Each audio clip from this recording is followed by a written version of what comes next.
자, 이영찬 위원, 이 내일부터 시행되는 직장 내 괴롭힘 금지법, 구체적으로 어떤 내용인지 좀 소개해 주시죠. 네, 기존에는 이 직장에서 발생하는 폭행이나 성희롱 등은 이 형법이나 남녀고용 평등법으로 대응을 할 수밖에 없었습니다. 네. 그러나 이 직장 내에서 벌어지는 교묘한 괴롭힘에는 대응할 수 있는 방법이 없었는데요.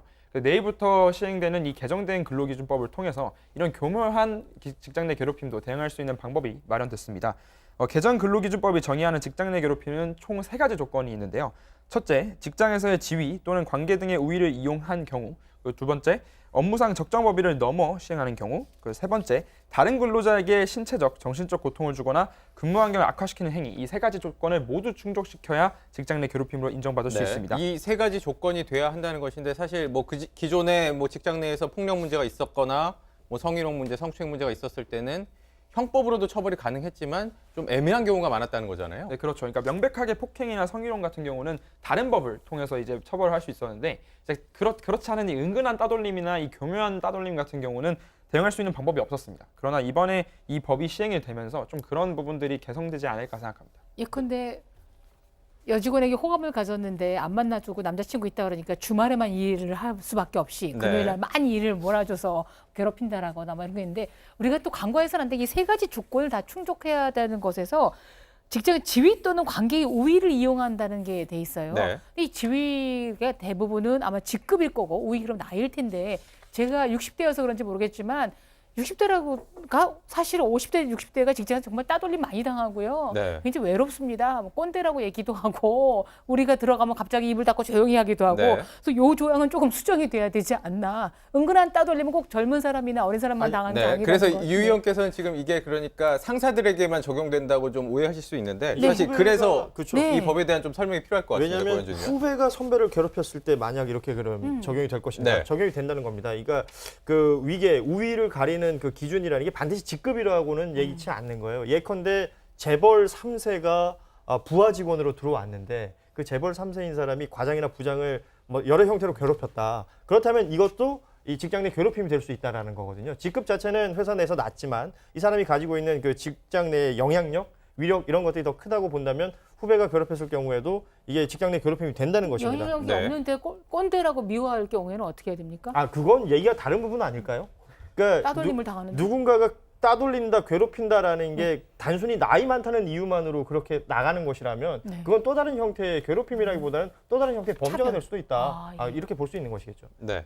좀 다른 사례들도 좀 살펴볼까요? 저희 화면을 좀 보면서 다른 경우에는 어떤 것들이 좀 직장 내 성차별이 될 수 있을지, 괴롭힘이 될 수 있을지 이런 걸 좀 살펴보겠습니다. 네, 제가 간단하게 설명을 해드리면 업무 관련된 질책도 괴롭힘인가? 예를 들어서 상사가 예를 들어서 하급 부하 직원에게 뭔가 업무를 시켰는데 그 완성도나 그 성공률이 떨어졌을 때 이 부분에 대한 질책을 하는 것 자체는 업무 지시고 업무에 대한 내용이기 때문에 직장 내 괴롭힘으로 보기 어렵다라는 그 얘기가 되는 것인데 만약 여기서 모욕을 한다든지 네. 폭언이나 폭행 등이 이어진다면 이 또한 직장 내 괴롭힘으로 바뀔 수 있는 부분이기 때문에 저 경계 지점을 잘 생각을 해야 될 것으로 보이고요. 뭐 예컨대 여자니까 커피 타와, 남자니까 물통 가라라는 어떤 성별의 어떤 기준을 가지고 얘기를 할 때 이 부분도 직장 내 괴롭힘이 될 수 있다는 것이고요. 네, 저희가 지금 직장 내 괴롭힘의 좀 구체적인 사례를 좀 사파로 구성을 해서 지금 보여드리고 있는데요. 네. 이 사례는 이 서울의 한 중소기업 직원이었던 이 김모 씨에게 이 퇴사한 이후에도 이분은 좀 계속해서 정신과 진료를 받았다고 하는데 이 직장 상사가 계속해서 괴롭힘을 했기 때문에 좀 트라우마가 생겼다고 합니다. 이 노골적으로 데이트 신청을 계속 해오길래 선배에게 남자친구가 있다 이렇게 답을 했더니 이 금요일 퇴근 시간 직전에 일을 몰아주고 월요일까지 보고하라 뭐 이런 식으로 좀 직장 내에서 괴롭힘을 했다는 것 이런 것들이 조금 전 이영찬 위원이 설명했던 그런 법 조항들에 담겨 있는 내용들이겠죠. 불인정되는 사례도 충분히 있긴 한데요. 네. 앞서 설명해 주셨지만 예를 들면 뭐 디자인 회사에서 디자인 팀원에게 시안을 가지고 오라 했는데 팀장이 이게 마음에 들지 않아서요. 계속해서 수정 보완을 요구하는 겁니다. 고쳐오라, 고쳐오라, 고쳐오라. 이 팀원 입장에서는 업무량이 많이 늘어나고 이게 상사가 나를 괴롭히는 걸로 느껴질 수도 있겠지만 특별히 추가적인 모욕적인 발언이나 폭언 같은 것들이 없었다면 이런 식의 추가 업무 지시나 수정 보완 요구 등은 직장 내 괴롭힘에 해당이 되지 않는다. 이러한 불인정 사례도 있기 때문에 여기서 중요한 부분은 의도적으로 인격을 모독하려고 한 것이 있느냐. 그리고 업무적인 문제가 아니라 업무 외적인 이유가 이런 직장 내 부당한 지시에 개입을 했느냐가 이 직장 내 괴롭힘을 가르는 가장 중요한 판결 기준으로 적용되는 것 같습니다. 네.